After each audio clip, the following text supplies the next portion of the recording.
জেলের যে কারারক্ষীরা আছে তাদের ৬০ দিনের যে ছুটি যা তারা ৮৭ সাল থেকে পেত, আমি মুখ্যমন্ত্রীর কাছে অনুরোধ করব যে যেন তারা পুলিশের সমান পায়। তারাও তো পুলিশ, তারা রৌদ্র জল বৃষ্টিতে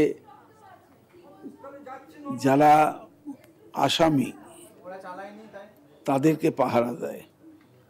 না আছে বন্দুক, না আছে ত্রিপল, না আছে শেল্টার, না আছে জামা জুতো কেনার অধিকার, না আছে ইউনিফর্ম, ফিস।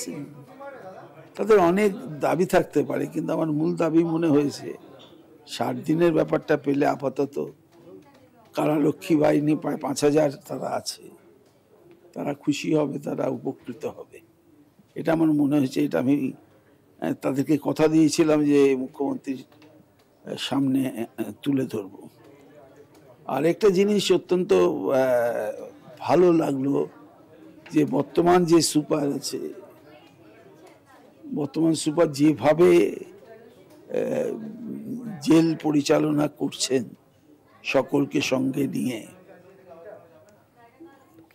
তার দৃঢ়তা, এবং সে যথেষ্ট দৃঢ় লোক,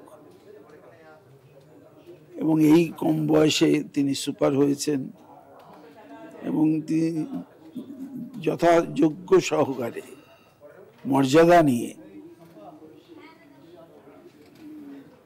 কর্মী আবাসিকদের তেমন একদিকে যেমন তাদের পাশে দাঁড়ান, তেমনি তাদেরকে শুধরাবার সংশোধনাগার, এখন তো আর জেল নয়, সংশোধনাগার, সে কাজটা তিনি ভালোভাবে করছেন। তাই এই দুটো কথা আমার প্রথম অভিজ্ঞতা অনেক আছে, এটা বলে শেষ করা যাবে না। আর আজকে এই প্রথম দিন এসে আমি আবার আবেগতাড়িত হয়ে পড়বো যে তাদের কথা আমার মনে পড়ছে, এটাই। আচ্ছা, দলের সাথে কি যোগাযোগ আছে আপনার? ৩.৫ বছর ধরে তো আমি জেলের মধ্যে। দলের অনেক কর্মীদের সাথে আমার যোগাযোগ আছে, হয়তো কোনো কোনো নেতারও সঙ্গে আমার যোগাযোগ আছে। আচ্ছা, এ তো মুশকিলের ব্যাপার যে যে মাছ সে কি জল ছেড়ে বাঁচতে পারবে? তাকে তো জলেই বাঁচতে হবে।